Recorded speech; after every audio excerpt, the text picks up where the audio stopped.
Hi, everyone. My name is Jen Franson, and I am an RPN at RVH in Barrie. I am also your executive board member representing our geographical region of Georgian Bay, Region 3. And I'm so excited to be here tonight to keep you updated, listen to your concerns, and answer your questions. We also have some great giveaways throughout the next hour, so make sure you stay online and engaged for your chance to win. I want to start tonight with our virtual Zoom meeting anti-harassment policy. We will not tolerate hateful messages from attendees that are racist, sexist, homophobic, transphobic, or albiest, nor any language that is discriminatory or violent in its intent. As such, we reserve the right to expel any attendees from our event that contribute to this type of behavior. Thank you in advance for following this policy. We will begin this meeting that we are meeting on Aboriginal land that has been inhabited by Indigenous peoples from the beginning. As settlers, we are grateful for the opportunity to meet here, and we thank all the generations of people who have taken care of this land for thousands of years. Long before today, as we gather here, there have been Aboriginal peoples who have been the stewards of this place. In particular, the traditional territory of the Haudenosaunee, Iroquois, Ojibwe, Chippewa, and Anishinaabe. This territory is covered by the Upper Canada Treaties. We recognize and deeply appreciate their historic connection to this place, and we also recognize the contributions of Métis, Inuit, and other Indigenous peoples have made. People both in shaping and strengthening this community in particular and our province and country as a whole. As settlers, this recognition of the contributions and historic importance of Indigenous peoples must also be clearly and overtly connected to our collective commitment to make the promise and the challenge of truth and reconciliation real in our communities, and in particular to bring justice for murdered and missing Indigenous women and girls across our country. Now, for those who don't know me, I want to welcome you to your first regional meeting. So glad you were able to make it. I was born and raised in the region in Midland and have lived in Barrie for approximately 25 years. I have worked at RVH since 2007 and have been a steward since 2010. In 2019, I was elected the chief steward, and I am also an active member in the central bargaining team ready to take on the challenges of Bill 124. Throughout tonight's meeting, if you have any questions, feel free to put them in the chat and we will answer as many as we can at the end of the meeting. To make sure we know who is asking the question, make sure you've renamed your Zoom name. You can do that by clicking on the three little dots at the top of your picture and click rename. Feel free to also include your workplace and/or position so we know a little bit more about you. As a healthcare worker, I know how stressful the last year and a half has been for all of us. So to start our formal agenda, I'm going to pass things over to SEIU Healthcare Union Representative Tina Dacey, who is going to walk us through a mental health and wellness icebreaker to get us started. Tina, thanks for joining us. Thank you so much, everyone, for inviting me to join your regional meeting tonight. I just wanted to say that it's awesome to see everybody out, and I saw a couple of people's backgrounds and going outside and seeing the really nice weather, and I know we're all excited to get into summer. As part of SEIU's ongoing commitment to supporting members' mental health, I was invited to come in and talk a little bit about some of the resources that might be available or that you might not be aware of, and encourage people that if they have any if they would like to maybe investigate these resources a little bit more in their area. All right. So one of the first resources that I thought might be really helpful for people to look at are mental health walk-in counseling services. I just wanted to note that for those of us that live in a rural community, myself included, our resources are a little bit more limited than those who live in the big metropolitan areas like Toronto and Ottawa. But a lot of communities are really moving towards these mental health walk-in clinics, and they're very similar to walk-in clinics for any other healthcare issue. As much as you would go into a clinic to see a doctor, there are mental health clinics. And so I'll encourage everybody to look to see in your area whether or not this is something that's available. These clinics operate on a single session modality, is what they call it. And they will deal with and talk with individuals about a wide range of services that could be available, and even do some individual counseling in the moment. People will go in to talk about issues related to interpersonal relationships, divorce, family conflict, stress, anxiety, and anybody else who has seen me on other meetings. I talk a lot about self-care. And so I would also encourage you to really take advantage of these walk-in clinics to talk a little bit about what it is that you can do to really start that self-care practice that you might have.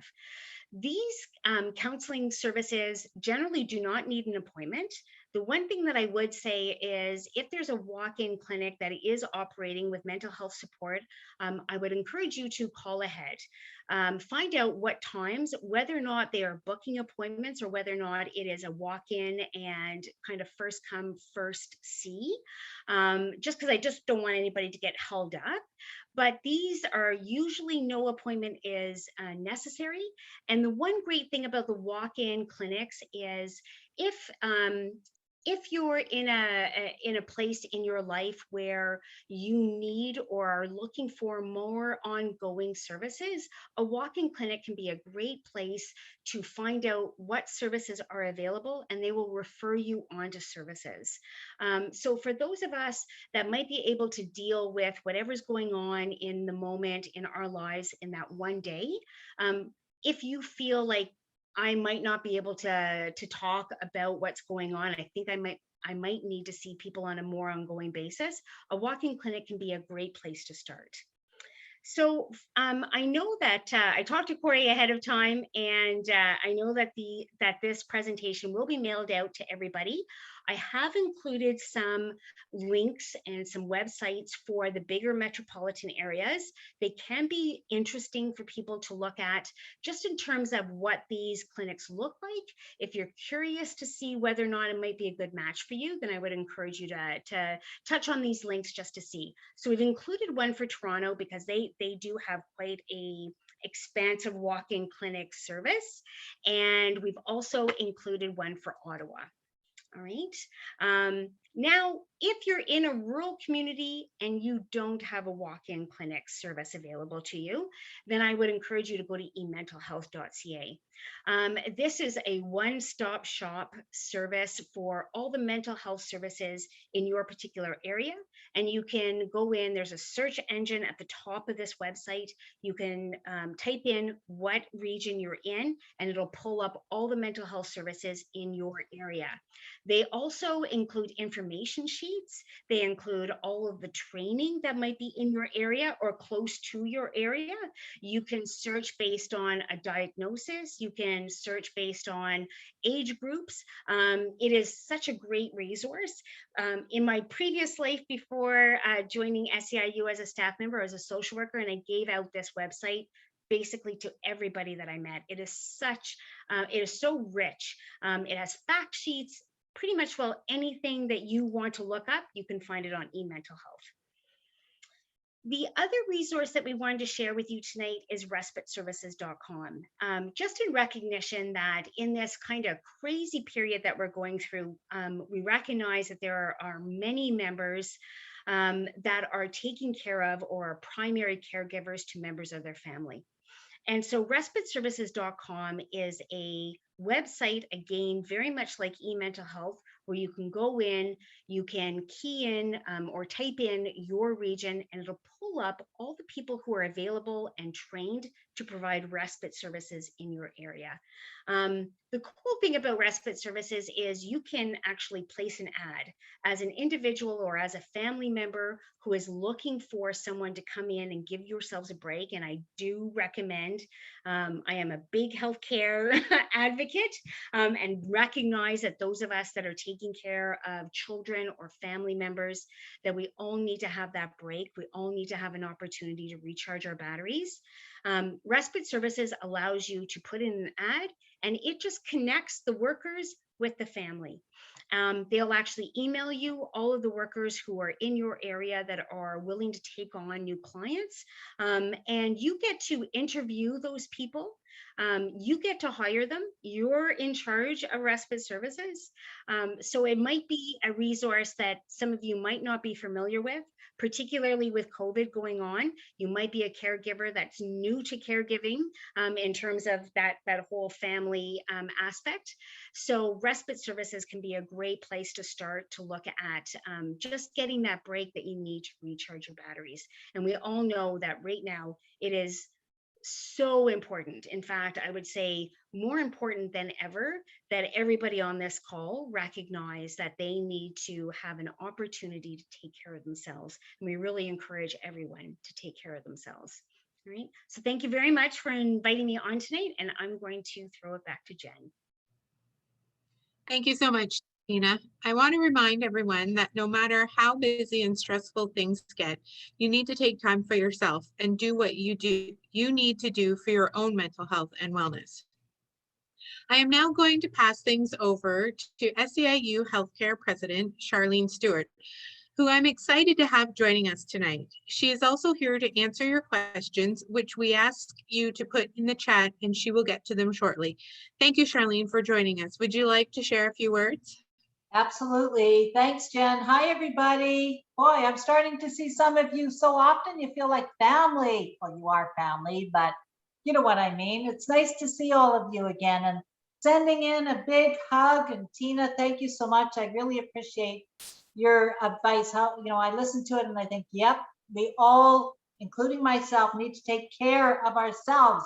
You are all so important to your union, but to your family. So please do take care of yourself.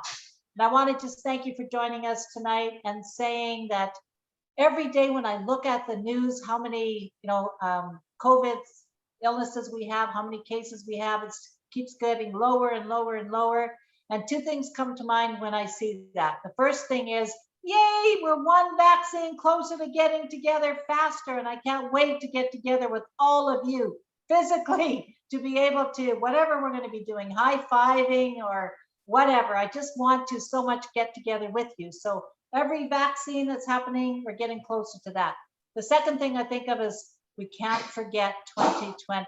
So everything that happened in your lives, we have to make sure that the public remembers it, that we get the improvements that we need. And that's what we're going to be working on, making sure that, like Jen said, bargaining, we're not going to let the bargaining in the hospitals forget that you were essential, that you were heroes, and that you deserve to be respected, protected, and paid. But the one that excites me, the warmest in my heart, is knowing that I'm getting closer to meeting physically together with you guys again, and I cannot wait. So happy to be here tonight. Any questions you have for me, just put it in the chat. I'm also joined with Mina Amrith, your Executive Vice President. She's here as well. Hi, Mina. So anything that you've got for us, we're here, and we'll be here till the end of the meeting. So Jen, great job chairing the meeting. Wow. Every time I see what a great job you're doing, I'm like, yes, one less step in the chairing of us, Mina and I. So it's wonderful to see you and all the other leaders who are stepping up into their roles too. So back to you, Jen. Thank you so much, Charlene, for joining us tonight. Now, before we move on, I want to ask the first poll question of the night. As a healthcare worker, what is the #1 area you'd like to see improvements?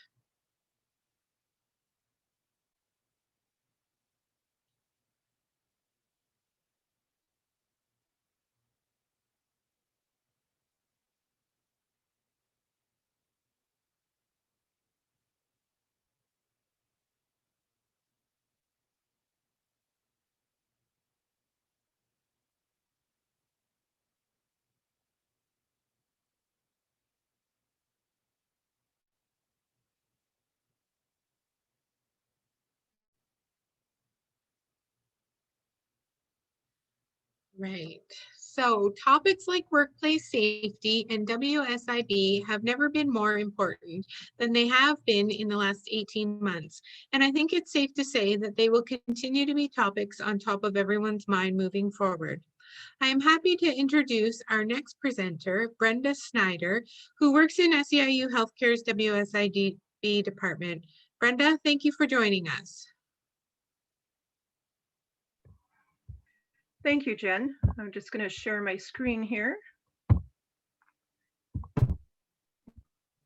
Okay, can everyone see it? Okay.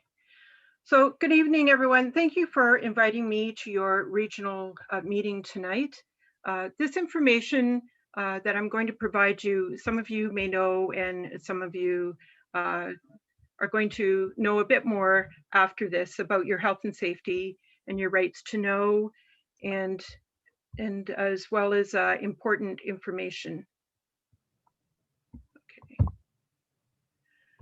So who are your Joint Health and Safety Committee members? And one way for you to know that is to find their names, and that would be on your Health and Safety Board, as well as some health and safety boards in workplaces have the members' pictures of those committee members on them. You can also find them on your union bulletin boards as well. So look up your health and safety person, committee person. They're the committee that makes a difference in your health and safety in the workplace. Get to know them because they're a powerful committee, and they can help make a difference. You can help make a difference with that committee if you get to know them and speak with them about what is happening within your workplace. You also have 3 basic: dangerous work. I'm sorry, I just have to decrease you guys so I can see my screen. Dangerous work, and know that you are protected from reprisal. That is a right that you have. Also, the right to know about workplace hazards and access to basic health and safety information. When was the last time that you had any WHMIS updates in your workplace? You need to know that. And also the right to participate in health and safety discussions in health and safety committees.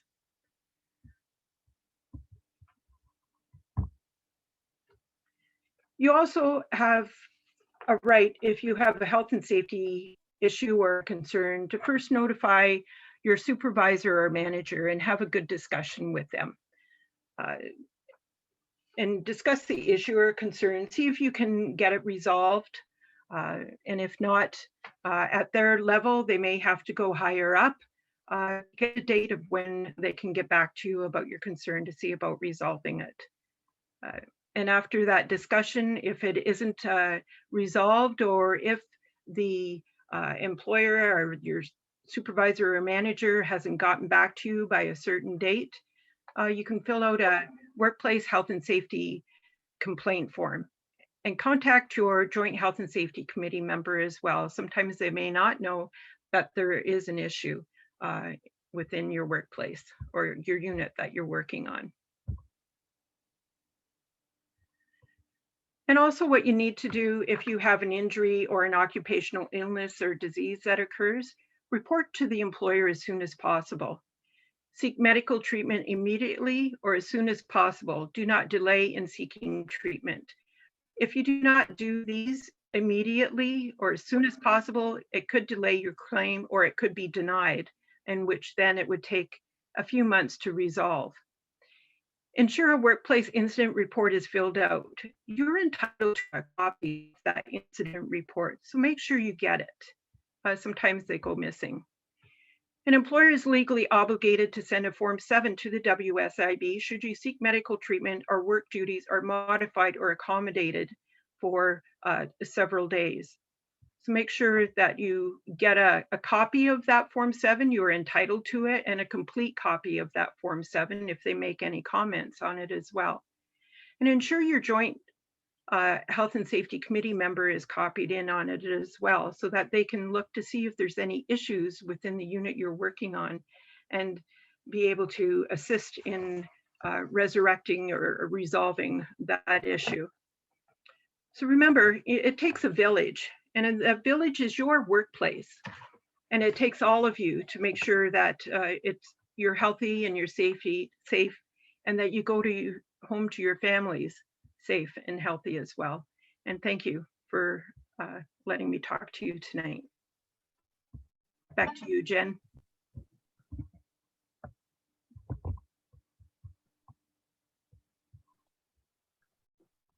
Mute says. Thank you, Brenda, for that important information. The world of Zoom, you forget to unmute yourself. Yeah. I'm now excited to introduce our incredible Nursing Division President, Jackie Walker, who will talk about this unique division and the work they are doing. Jackie, over to you. Hi, Jen, and hi, everybody. Thanks for giving me the space to share tonight. As Jen said, my name is Jackie Walker, and I'm proud and humbled to serve our union membership as a Nursing Division President. So tonight, I just want to tell you all a little bit about the Nursing Division. I see some folks on tonight who I know you're well connected to the Nursing Division, so that's great. But for folks who aren't well connected, this might be for you. So did you know that we have a nursing division? We are the only service union in Ontario to have a nursing division that is dedicated to having a space, creating a space for our very diverse group of nurses across the province. So our leadership team is amazing. I love working with these powerful nurses. It's made up of a vice president from each sector, so long-term care, home and community care, and the hospital sector. And also 8 RPNs, happen to be RPNs from our different regions across the province.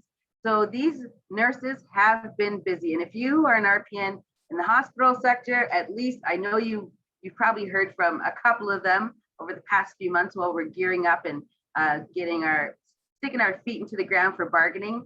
So it's a very amazing group of men and women who make up our nursing board. And they are dedicated. They're dedicated to making sure that our nurses' professional standards, scope of practice are all a focus of our division, and that we take these issues that we have directly to our employers and to the College of Nurses of Ontario. The nursing board members advocate for changes in our scope of practice, for the wage gap between RNs and RPNs to be addressed, for safety, accessing proper PPE. This is something that our RPNs on our board definitely fought hard for, to address the shortages of staff that impact all sectors of healthcare, and standing up for zero tolerance towards workplace violence and harassment, and so much more. They're an engaging bunch, they're a motivating bunch, and they're a dedicated bunch of nurses that I'm just honored to work with. So through the pandemic, they've really shown their commitment to the work that we have to do as a union, volunteering over 1,500 hours in the past few months. And they've done this so that the important issues like professional practice, all the things that we need to fight for together, can be raised up and acknowledged by all members in our union and the public and decision makers. We've been asking nurses in our unions to share their stories from the front line while battling COVID and working towards solutions. And we would love for you, if you are an RPN or RN or know a nurse, we would love for you to, tap that nurse on their shoulder and say, share your story. They can do this by visiting seiunurses.ca/stories. And hey, if you visit the page and you want to share your story, share your story. SEIU is always cooking up something, a way to amplify healthcare workers' voices. So, try it out. Telling our stories is very important, and it's a way to get the public and our employers and the government to pay attention. So, see that your story has value and share it. The pressure that we need to put on the government and our employers is very important now. And as healthcare workers, I see it as our obligation. We care about our patients. Tina just talked about mental health and supporting ourselves. Like, why not, care for yourself by being an advocate and calling forward, some of the injustices that are happening in our workplace. So as you may know, currently SEIU Healthcare and CUPE are working together on some bargaining issues and bargaining in general. And we did a survey and some press conferences. And at the press conference, we shared that 93% of RPNs from the hospital sector reported experiencing mental health and physical exhaustion, mental health stressors like critical levels of stress and physical exhaustion while working through the pandemic.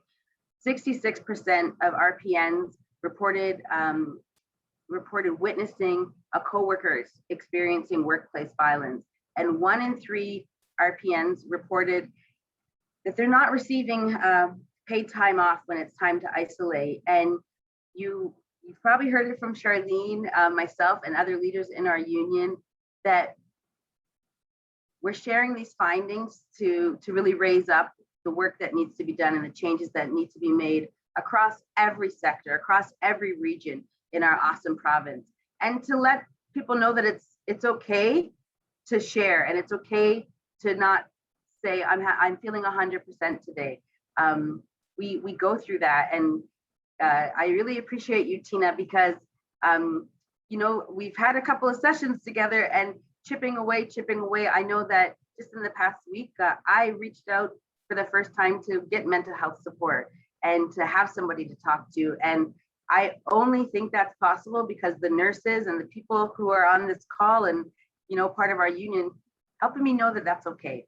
So, you know, our nurses have been brave and shared their stories and put their experiences down on paper because they know that enough is enough and we deserve better. And we're going to fight for increased staffing and full-time jobs and better benefits so that we don't have to, you know, rely on free resources, which are great. Thanks for sharing, Tina. But you know what? We want to make sure that we've got our backs covered. So we've been urging the government to take rapid action and, you know, giving all healthcare workers like that peace of mind of second doses. And I've been talking to a few RPNs saying like, how are you feeling with your second dose? And some say like, I have a sense of relief.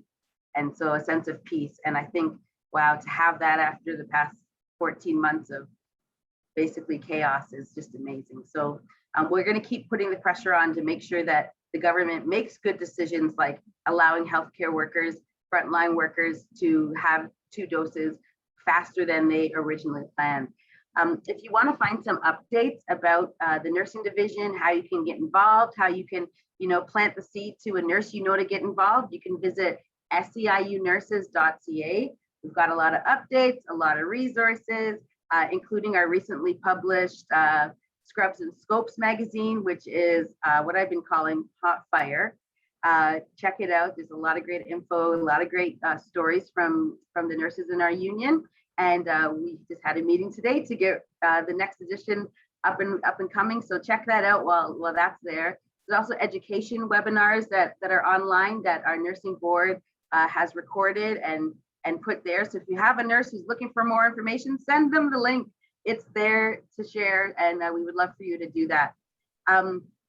So our Nurses Unite campaign, Nursing Week just passed. Shout out to Marg. I don't mean to center out one person, but Marg, I heard you did some really cool stuff in your unit. You took the initiative, so I thank you for that. And everybody who did something, Jen, like check out Jen's Facebook page and see what she did for Nursing Week.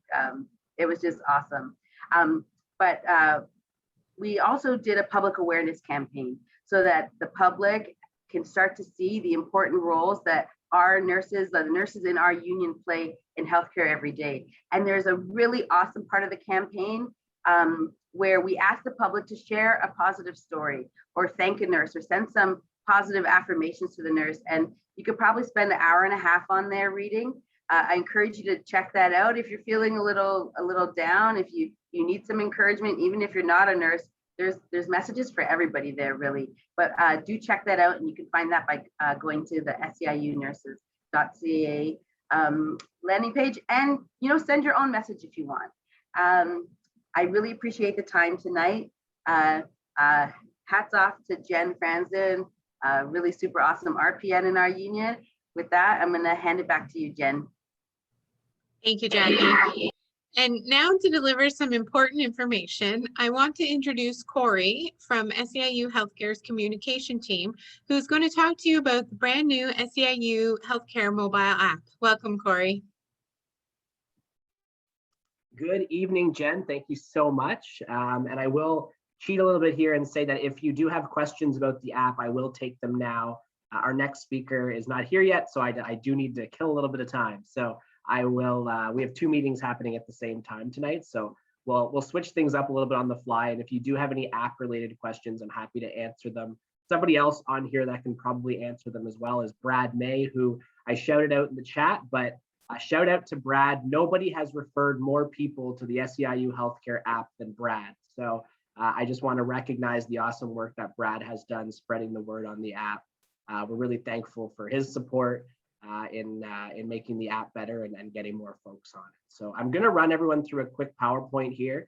And like I said, if you have any questions, put them in the chat and I will get to them as soon as I am done. So here is the PowerPoint, and hopefully everybody can see it. I know you can, so that's good. So yeah, I just want to run you over, you know, we launched the app on May 11th. So in 3 days, it'll already be a month, which is absolutely wild that it's already been a month since we launched this awesome new platform. But it's been a really exciting month for all of us, and I'm sure you'll be excited too when you see some of the numbers that I have to share. So every day we get more. When I did this presentation last night, we had 150 less downloads than we do today. So we keep growing every single day. We're at 5,450 downloads. That was this afternoon. So we probably have broken the 5,500 mark. We're really excited about that. We keep growing. Internally, we had set a goal of about 2,000 the first month. So, you know, to 250% that goal, something we're really happy with. And we just, you know, want to keep growing it. 61% of those are on Apple phones, 39% of those are on Android phones. I just point that out because a lot of folks ask, you know, I have an Apple phone, I have a Google phone, I have an Android phone, a Samsung phone. Is it different? Does it function different? Is one better than the other? We're very committed to supporting both Apple and Android. So no matter what device you have, it's going to work the same functionality. When there's an update for one, the exact same update comes to the other. So if you have one phone aside from a different one, you're not at a disadvantage. And then I point out the number here, 430 stewards. You know, we're really trying to get the stewards on the app. I know stewards that are here like Margaret and Brad would tell you, the app is just such an amazing tool for stewards, whether it's quickly searching your collective agreement for, you know, buzzword like wage grid or vacation or things that you're searching, you know, daily for your members to help support them. You can find those words with a click of a button within seconds. You're not scrolling online anymore. You're not flipping through a booklet. You're just typing in a word and finding it right away. The live chat with the Member Service Center. I'll get into all these functions in a second, but again, for stewards, it's a huge tool. So if you're a steward and some of your colleagues that are stewards don't have the app, please push them on it. And if you're a member and for whatever reason your steward does not have the app, make sure you just let them know how great of a tool it is and how, you know, this app was really built to make your lives better, the lives of your stewards, the lives for your members.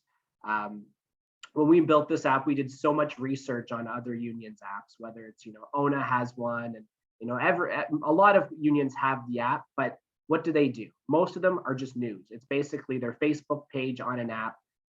You know, talking with some of the research we've done, people will download the app, but there was never a reason to go back. We built an app that not only has functionality like live chat, collective agreement, searching your events, your news, but it's tailored to you. So you can update your own information, and the information you see is directed at you, whether you're a, you know, there's steward specific things, there's unit specific things, there's sector specific things. So it's really based on you, which is such an awesome feature that no other union app has out. Couple other fun numbers to share, 6,000 article shares. So we talked about, you know, 5,500 people almost on the app. What's really great about the article shares is people aren't just using the app, but they're sharing it. They're seeing what they're seeing things in there they like and sharing it with their colleagues and everybody else. So whether it's a news article, whether it's an event like tonight, and let me know in the chat if you came to this through the app, because I know last night when we did Region 1, you know, I think it was 65% of the attendees actually found out about the regional meeting through the app, which is just awesome. And then 45% of all Member Service Center requests come through live chat. So before the app existed, you're relying on the phone calls. You know, and that's a huge number, because when you think about it, we have about 60,000 members, and math is not my strong suit, but, you know, 5,000 out of, you know, 60,000 is somewhere around, like, I don't know, 10, no, it's more than 10%, probably close to like 10, 12, 15%. I don't know, math not good, but that's why I'm in communications. But that means the 5,000, the 5,500 we have on it are the right folks. They're the ones that are engaged with the union. They're the ones that are asking the questions. They're the ones that are filing the grievances. They're the ones really dialed into what we're doing. And so the fact that they're using the live chat, they're no longer waiting on hold. They're no longer being put in a queue. They're no longer pressing 17643 to get to an operator. They're getting on the live chat within minutes, and they're having those conversations. We know how busy you are. We know that sometimes you need to file a grievance or ask a question or help a member, you know, from client to client, or, you know, on a 10-minute break that, you know, you probably don't even have time to take. So to be able to access the help you need on your phone without having to call in, huge help. And we've had so much feedback on how positive that is. So some really exciting numbers and impressive numbers that we want to share. And what that 45% also doesn't include is in the contact us section, there's also a callback feature. It's something new that we're doing with the app. And I'm told by the member service center, there's 10 to 20 callbacks a day. And what's great about that is you pick what time you want to be called back. So maybe, you know, you work nights, so the morning works better for you. Maybe you work 9 to 5 and the 4 to 8 p.m. time slot, which is something we've started to do, works best for you. You get the call when it matters most to you, which is great.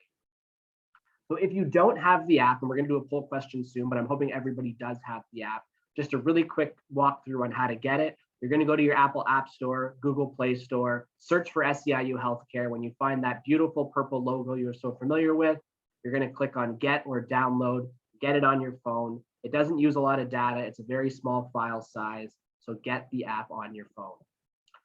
When you get there, you'll either sign up or log in where it says, I already have an account. What a lot of folks don't know is if you have an online member portal account at seiuhealthcare.ca, that will actually work to sign into the app. So you don't need to register again. You can quickly go to I already have an account.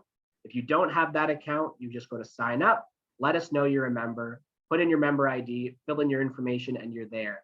If you don't have your member ID, the two things I would say is check your phone and check your email, because when we've advertised the app, we've included your member ID in those emails and text messages. But for some reason, if you don't have your member ID, I recommend skipping it for now, signing up so that you get in. And then what you can do once you're in is contact the member service center through the live chat. They'll give you your member ID and you can update that in the app right after. There's a big button under the My SEIU tab that says add your member ID. Really simple to do. And once you add that member ID, it links it to your profile. So if you update your contact information, it updates our system. It links your collective agreement right to you. It links your stewards right to you, your grievances right to you. So make sure if you do sign up, include your member ID to get the full experience out of the app. And the last thing I want to show on this sign up form is you see at the last screen there at the bottom, there's a little button that said add your referral code. Brad May knows what I'm talking about.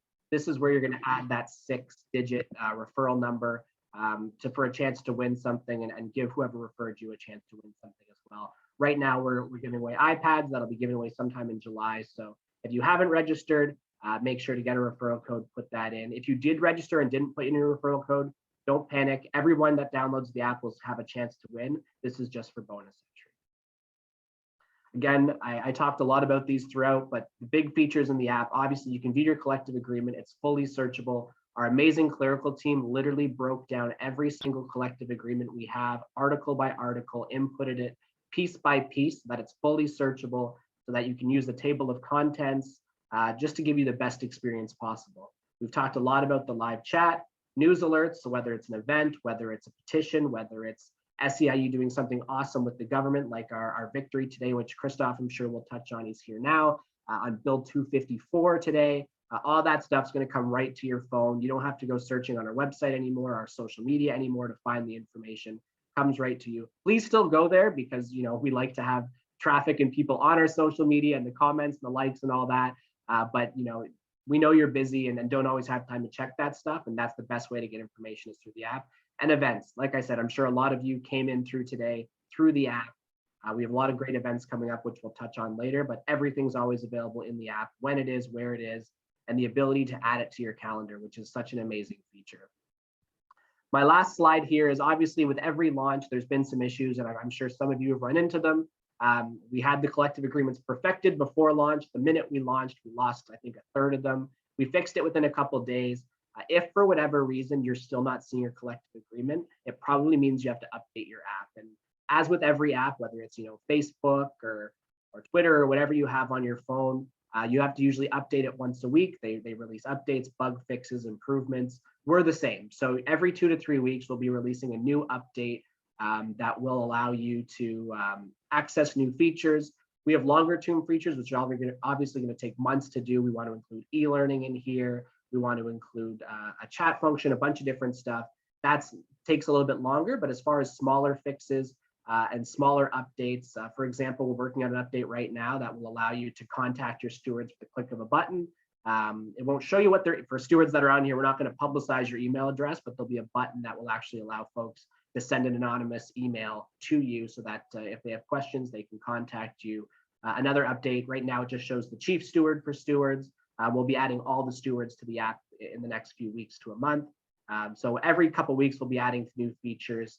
And for example, the big one that's coming probably next, and it's in there now, we just haven't activated yet because these meetings have already started. But if you go into the events, you're going to see all 8 regional meetings. Starting next month or next week, we'll be able to actually target those per region. So if you're region 1, you're only going to see region 1. For you, you're region 3, so you'll only see your region 3 meeting. And I can see Jackie in my screen at the top, so I'll also mention as well, for nurses, like we're actually adding a function where we'll be able to just send nursing specific content, so that if you're a housekeeper or PSW and you don't, I won't say care about nursing issues, but you don't want that clogging up your app timeline, we can direct stuff specifically to nurses, specifically to PSWs, and we'll be doing the same thing with sectors as well. So if you're a home care worker, you're not going to see the hospital bargaining update. So those are all things, they're not in there yet, but things that we keep working on. I literally am in a meeting every single day on what we can do next with this app. We're not stopping just because it's out. So make sure you always check your app store for updates and stay involved in that process. So I will stop screen here and open up the chat and go through really quickly. And I apologize if I miss any. Brad's a rock star. I couldn't agree more. Sandy loves the notifications for events. It's great. See someone saying hi to Charlene.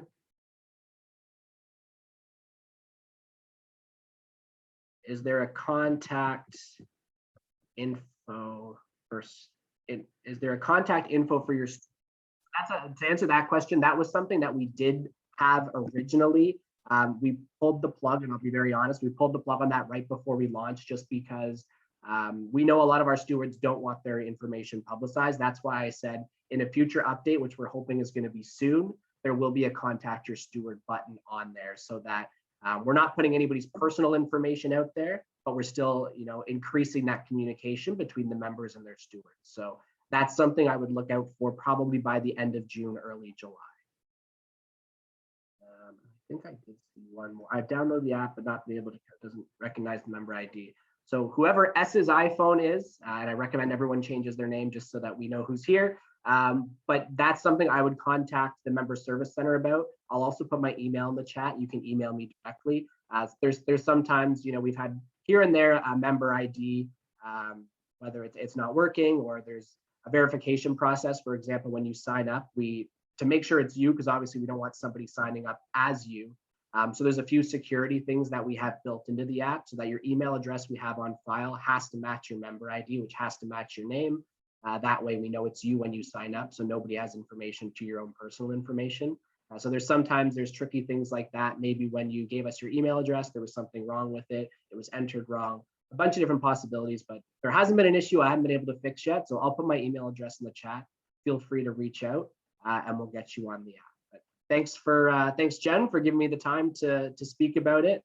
Please, if you don't have the app, download it. Like I said, there's a lot of exciting features coming soon, but the app itself right now already really exciting for members, stewards. It's a game changer. So get on there and I will send it back to Jen. Thank you so much, Corey. I have personally found that the SEIU mobile app has been a game changer in my day-to-day. So whether it's how I access my union news, the live chat, or the member service center, or quick viewing my collective agreement, the app has really connected me to my union like never before. And if you don't have it yet, I encourage you to download it as soon as possible. Now I'm happy to introduce our next speaker, who will touch on some of the bills the Ontario government has passed that are keeping healthcare workers down. Christophe Barrault is SEIU Healthcare's Deputy Chief of Staff and has always been very involved in our political work. Christophe, thanks for joining us. Thank you so much, Jen, and thank you for all the hard work you do to make sure our political action is important to our members. And it's amazing to see all of these familiar faces and names. I was in Region 2 a couple of seconds ago. I click a button and now in Region 3. The only thing better will be to actually be in Region 3 physically, hopefully one day soon. So as Jen mentioned, I'm here to talk about some of the recent legislative action that the government has taken and the impact those actions have had on healthcare workers and community care workers such as yourself. And I'm not sure if Charlene has mentioned the amazing news from this morning, but I will mention it briefly because I think it's something that we should all be very, very proud of and celebrate because it's a huge, huge accomplishment of our union and of our officers. And that is Bill 254. Because Bill 254 is a relatively new piece of legislation that was passed in April of 2021. And you'll see all of these legislations have very creative marketing, I think, names. This one's called Protecting Ontario Elections Act. The other one's a little bit more creative. And what the law really attempted to do was a number of things. One of the aspects of the law was to increase personal donation limit from $1,650 to $3,300. Now, I would say that most working class people, most healthcare workers, do not have $1,700 laying around to donate to a political party, let alone over $3,000. So that gives a very good, I think, symbolic indication of who this bill was attempted to help or protect. It certainly wasn't working class people. It also put restrictions on what unions and other what they called third parties, meaning not political parties, can say and do during an election period in the public realm, right? And really what that was, I think, attempted to do was to really silence and limit the voices of working people within an election cycle.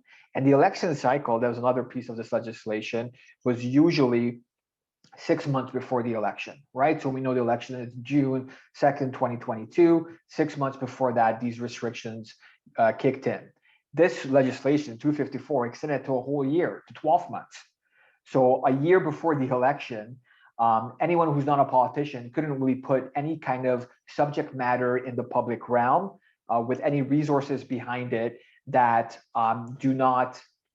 that talk about issues that could be considered an election issue, and basically everything's an election issue. And you see some of the examples of the amazing campaigns, ads, and public relations campaigns that Corey and his team and other folks at SEIU have developed over the last couple of years.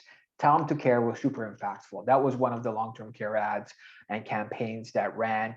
And adjacent to that campaign, there was a huge increase in public awareness about for-profit long-term care. And that campaign is really credited for excluding for-profit long-term care from Bill 124, which I'll talk about later. The other campaign about Together for Respect was the last big public relations campaign during hospital bargaining, last central bargaining, because we wanted to raise awareness in the public's eye and thereby put pressure on politicians to support hospital workers during the bargaining.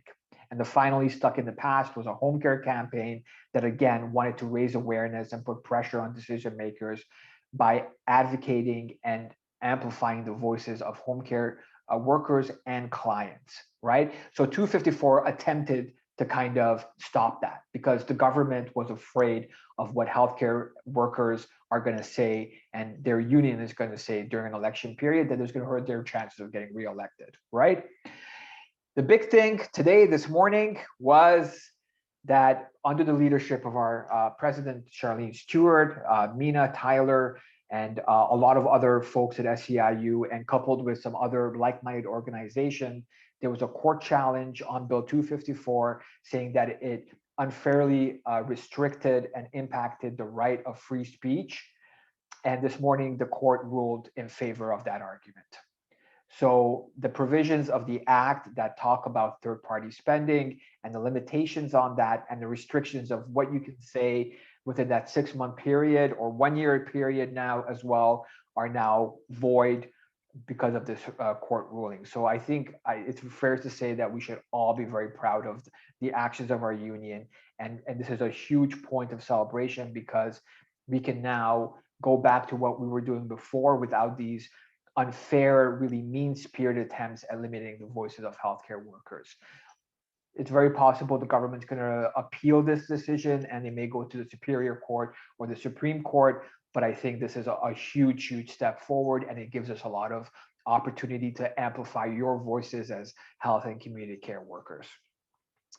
The other bills that I wanted to mention here are Bill 175, again, very creative name, Connecting People to Home and Community Care Act 2020, and Bill 195, Reopening Ontario Act. Bill 175 was really aimed, and again, this was rushed through, at overhauling the home care system in Ontario and weakening oversight and increasing privatization within the home care sector. And again, there was no opportunity for home care workers to talk about their experiences. There was very little opportunity for anyone but the government and their partners within the home care sector to really shape the bill. It was brought forward, it was pushed through. Bill 195 obviously was in a reaction to COVID, and it definitely did have some good aspects that protected public health and responded to the pandemic, but it also had emergency orders that were kind of buried in the bill. And these emergency orders had a significant impact on your working conditions because employers were able to circumvent or temporarily ignore provisions of the collective agreement that talked about redeployment, scheduling, vacations. And obviously there is some legitimacy in that, but we know that employers abused it. And we know the government probably did this kind of half to respond to the pandemic, half to make the employers' lives easier. The good thing about these emergency orders, they will expire. And when they expire, we will be calling out employers and utilizing our labor relations pathways to challenge some of the actions that they did once the emergency orders expire. And obviously, there was a lot of other stuff in that legislation that impacted working class people. And finally, the big one, Bill 124, right? Protecting a Sustainable Public Sector for Future Generations Act 2019. That's a mouthful, right? But we know what it does. What it does is again, an unfair, mean-spirited attempt at balancing the books of the province on the back of healthcare workers by bringing in a 1% total compensation cap. And this is not just about wages, right? It's about anything that has a monetary value during negotiations for a 3-year moderation period, right? So sick days, benefits, vacation entitlement, anything that has a dollar behind it at the negotiation table is capped at 1% per year. And that goes for a 3-year moderation period whenever from the adoption of the bill, right? It impacts anyone who's paid out of what I call the public purse, out of tax dollars, right? Anything that's for profit is excluded from the legislation. And again, I think that the long-term care campaigns had a huge impact on this legislation by excluding for profit. And ironically, some MPPs, namely Conservative parliamentary assistants, got a 14% increase just before the legislation passed. So did some male-dominated professions like firefighters and police officers. Much like 254, your union, with partnership with other unions, did file a charter challenge on 124, saying that it is unconstitutional. It unfairly impacts collective bargaining and the freedom of association clause of the Constitution. It is going to the Supreme Court. We are hopeful that there will be a positive ruling because British Columbia did the same kind of things a couple of years ago, and that legislation was unconstitutional, but it'll take a time before it gets there. So I think in conclusion, what I wanted to say is 254 definitely attempted to put limit on what working class people and healthcare workers and community care workers and unions can say during the election period, because they didn't want what you experienced, their inaction during the pandemic and before, to become public knowledge, because they were afraid of what that would mean during the election. 175 and 195 does not respect healthcare workers because they had no say in it and it undermined your rights in the workplace. Everyone deserves a raise. Everyone who works in healthcare or community care deserve a raise. 124 is attempted to put limits on that, very clear and very impactful limits. And so it gets me, right? When the government wants to act quickly, they can. Bill 254 and some of the other legislations took 2.5 months from the introduction of the bill in the legislature to becoming law, right? And look at some of the other, look at the pandemic pay that was again fought for by unions. The government did not implement it properly, but that was, almost took 6 months to really actually see that become a real thing within the healthcare sector. But when they want to pass something that's for their own advantage, they can push it through. And 2.5 months is quick, but there've been other legislations that they just push through over a couple of weeks, right? And another big issue, WSIB coverage for retirement and DSWs, again, multi-year campaign, small progresses. The government takes one step forward, one step back, but when they want to, they can make stuff happen quickly. So please get involved. Please check out our social media, our website. Take a little time every week to understand what is going on within the government and within public action, political action. Educate yourself, understand how you can make a difference. Participate, send those emails, send those phone calls. Those things matter a lot. When an MPP gets a phone call from a healthcare worker saying, hey, I know how you voted on this bill. I don't like this bill. I'm going to remember when I'm walking to the ballot box next election, those things have impacts. Vote, encourage others to vote for candidates that represent the voices of healthcare workers. And if we do that, I am very optimistic that we can and we will win. And I want to thank all of you for everything you've done, everything you're doing every day. I know it's really tough out there. The sacrifices you're making, your union sees it. We appreciate it. And we are fighting every day under the leadership of our officers to push the government towards positive action that will benefit all of you. And with that, thank you again for everything. It was great to be here with you. And Jen, back to you. Thank you so much, Christoph. You explaining these bills should really put the pressure on all of us to push back and fight for them to be repealed. Now, I know SEIU Healthcare has really led the fight in this and has worked closely with other unions, and let's hope we get the victory soon.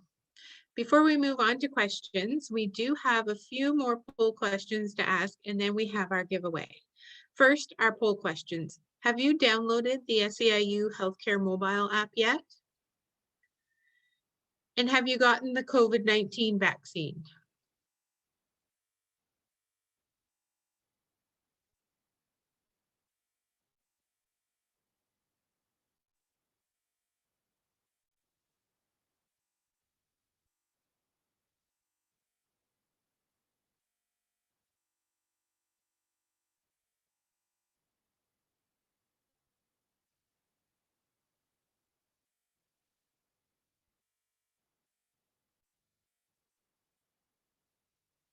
Okay, so thank you for participating in the poll questions. Now it's time for our giveaway, which is a $75 President's Choice gift card. This will be given to the first person who answers the following question correctly in the chat. Name 2 bills the Ontario government has introduced that have held healthcare workers down. 2 bills the Ontario government has introduced that have held healthcare workers down. And it looks like Margaret was quick on the keyboard there. Congratulations, Margaret Sudnick. You're the winner of the $75 President's Choice gift card. Now, I know we've thrown a lot of important information at you tonight, so now we will take any questions that you may have. You can put them in the chat or raise your hand on Zoom, and we will call on you when it's your turn.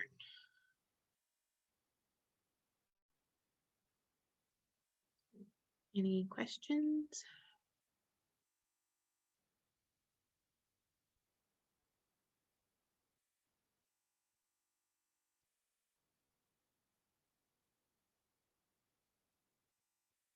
Margaret looks like she's typing. No.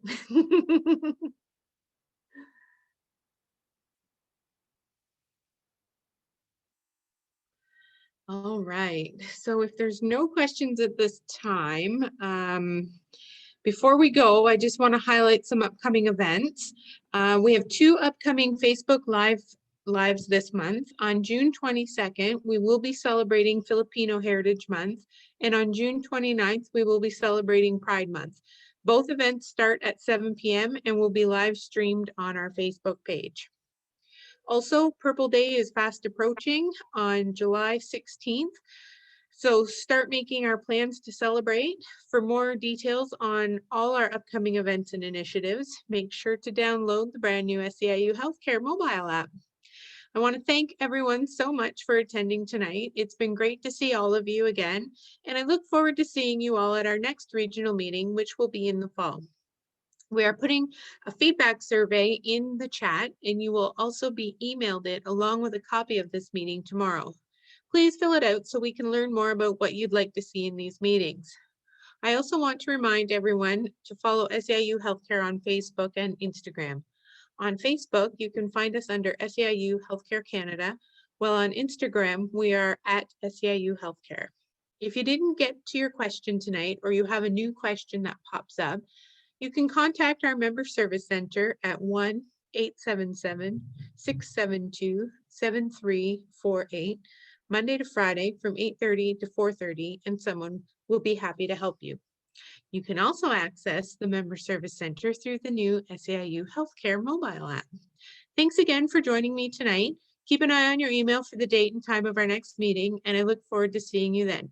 Have a great rest of your evening. Bye, everyone.